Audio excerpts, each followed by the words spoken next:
दोस्तों नमस्कार। आज हम आप लोगों के समक्ष एक बहुत ही अच्छी और प्रेरणास्पद कहानी लेके आए हैं। कहानी का शीर्षक है गहरी नदी का शांत भाव। दोस्तों, इससे पहले कि मैं आप लोगों को कहानी सुनाऊं, आप लोगों से अनुरोध है कि जो अभी तक हमारे चैनल को सब्सक्राइब न किए हों, कृपया चैनल को सब्सक्राइब कर दें और बेल आइकन को ज़रूर दबा दें। कहानी इस तरह से है। करीब 30 वर्ष के अंतराल के बाद होटल की लॉबी में मेरे एक पुराने मित्र के साथ मुलाकात हुई। हमेशा से अति साधारण, शांत, शिष्ट, भद्र व विनयी वह मित्र अभी भी देखने में ठीक वैसा ही दिख रहा था। उसका व्यवहार व आचरण पहले जैसा ही साधारण था। आपसी औपचारिक कुशल क्षेम पूछने के उपरांत मैंने प्रस्ताव दिया कि मैं उसे घर तक अपने गाड़ी में छोड़ सकता हूँ। असल में घर छोड़ने के बहाने मेरा आग्रह अपनी मर्सिडीज गाड़ी को उसे दिखाने हेतु ज़्यादा था, पर उसने धन्यवाद कहकर कहा कि वह अपनी ही गाड़ी में घर जाएगा। पार्किंग लॉट में कुछ देर चलने के बाद वह अपनी एक साधारण सी गाड़ी से लौट गया। अगले हफ्ते मैंने उसे अपने घर डिनर पर आमंत्रित किया। वह अपने परिवार के साथ मेरे घर आया। वह बहुत ही आडंबरहीन, मर्यादित परिवार, पर मुझे लगा एक खुशहाल परिवार है।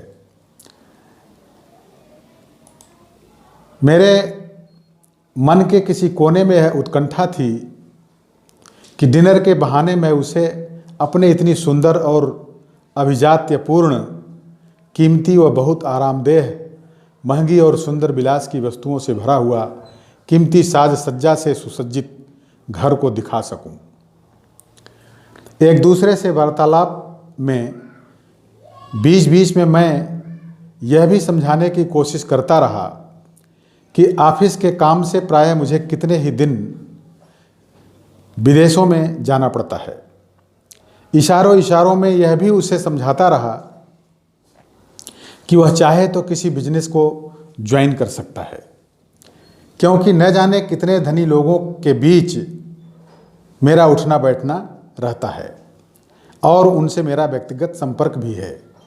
इस सिलसिले में किसी बड़े बिजनेस लोन की व्यवस्था करवाना मेरे लिए एक साधारण सी बात है, लेकिन इन सब बातों में उसने कोई आग्रह या रुचि नहीं दिखाई। विदेशों में भ्रमण के दौरान विभिन्न दर्शनीय स्थलों, अजायब घरों आदि के एल्बम उसे दिखाते हुए मैं उसे जताना चाह रहा था कि हमारा जीवन कितना आकर्षक व मनमोहक है। इतना ही नहीं, आने वाले दिनों में शहर में होने वाले आर्ट गैलरी प्रदर्शनी की सूचना उसे देकर जैसे मैं उसे बताना चाह रहा था कि मेरे पास केवल सुंदर व कीमती मकान और गाड़ी ही नहीं है, अपितु हमारे पास एक सुंदर कलाकृतियों को समझने वाली शिल्पकारी रुचि भी है। एल्बम की सभी फोटो को उसने ध्यान से देखा और प्रशंसा भी किया और लगा कि हमारी उपलब्धियों व सफल जीवन से वह खुश हो रहा था। फिर उसने कहा, इन सब को देखने के साथ साथ कभी कभी पुराने यार दोस्तों, अपने उम्रदराज शिक्षकों, अपने आत्मजनों को भी देखा करो, और यदि न देख पाओ तो कम से कम उनकी खबर लिया करो। मुझे लगा हमारे व्यावसायिक वार्तालाप को उसने बहुत ज़्यादा महत्व नहीं दिया। तब मैंने बचपन की बातें करना शुरू किया। पूछा, हमारे पुराने उम्रदराज शिक्षक और मित्र कैसे हैं, वगैरह वगैरह। यह सुनकर थोड़ा हृदय आर्द्र भी हुआ कि कुछ शिक्षक और पुराने दोस्त अब इस दुनिया में नहीं रहे। पर मेरी श्रीमती जी को यह सब बातें जमाने की वार्ता बहुत अच्छी नहीं लगी और वह कह बैठी, केवल बचपन की यादों में ही खोए रहने से आगे नहीं बढ़ा जा सकता। सभी का एक बचपन रहा है, यह कोई बड़ी बात नहीं है। मुझे यह सुनकर थोड़ा हिचक महसूस हुई। इसके बाद आगे बैठक जमी नहीं, वे दोनों चले गए। कुछ हफ्तों बाद मेरे मित्र का फ़ोन आया। उसने अपने निवास का पता बताकर लंच पर हम दोनों को उसने आमंत्रित किया। मेरे श्रीमती जी ने इस पर रुचि नहीं दिखाई, पर मेरे बहुत आग्रह करने पर जाने को राजी हुई।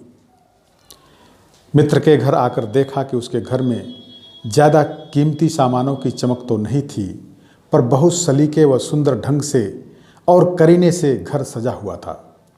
एकाएक मेरी नज़र कोने में रखे टेबल पर रखे एक सुंदर गिफ्ट बॉक्स पर गई। यह गिफ्ट बॉक्स उसी कंपनी से आया हुआ लग रहा था जहां मैं काम करता था।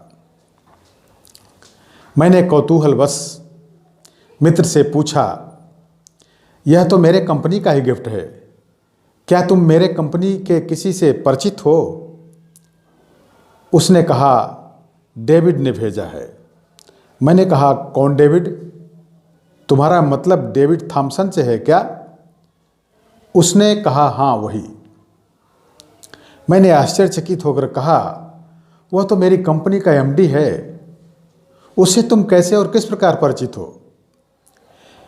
मेरे मन में बहुत सारे प्रश्न एक साथ खड़े होने लगे।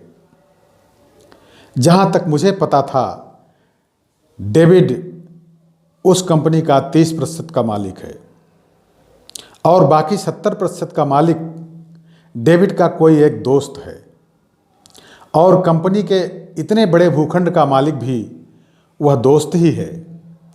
कुछ सेकंड पहले मेरी कल्पना में नहीं था कि कुछ पलों में मुझे इतने बड़े आश्चर्य का सामना करना पड़ेगा।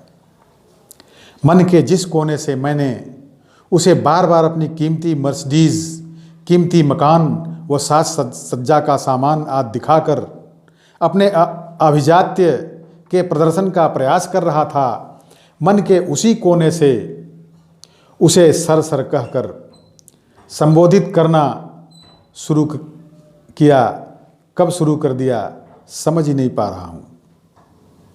एक मन बोल रहा है, मित्र को सर नहीं बोलना चाहिए, मित्र को सर नहीं कहना चाहिए, और एक मन कह रहा है, जो मेरे एमडी सर का दोस्त है और जो कंपनी के 70% का मालिक होने के साथ साथ पूरे ज़मीन व संपत्ति का भी मालिक है, उसे अब सर न कहकर और क्या कहकर संबोधित करें।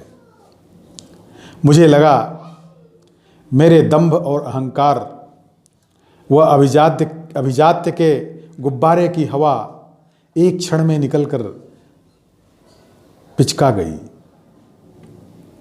किसी तरह लंच समाप्त कर घर लौट रहा हूं। गाड़ी में हम दोनों चुपचाप बैठे हैं। मेरी श्रीमती जी मुझसे कहीं ज़्यादा शांत व मौन दिख रही थी। मैं स्पष्ट रूप से समझ पा रहा था कि इस समय उसके मन में क्या चल रहा है। हमारे में दंभ, गरिमा व अहंकार की मात्रा जितना अधिक है दोस्तों, उतना ही उसके पास इन भावनाओं की कमी है जिससे हमें वेतन आदि मिल रहे हैं। उसका जीवन यापन कितना आडंबरहीन, कितना विनम्र और कितना साधारण है।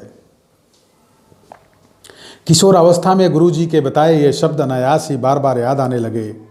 जो नदी जितनी ज़्यादा गहरी होती है, उसके बहने का शोर उतना ही कम होता है।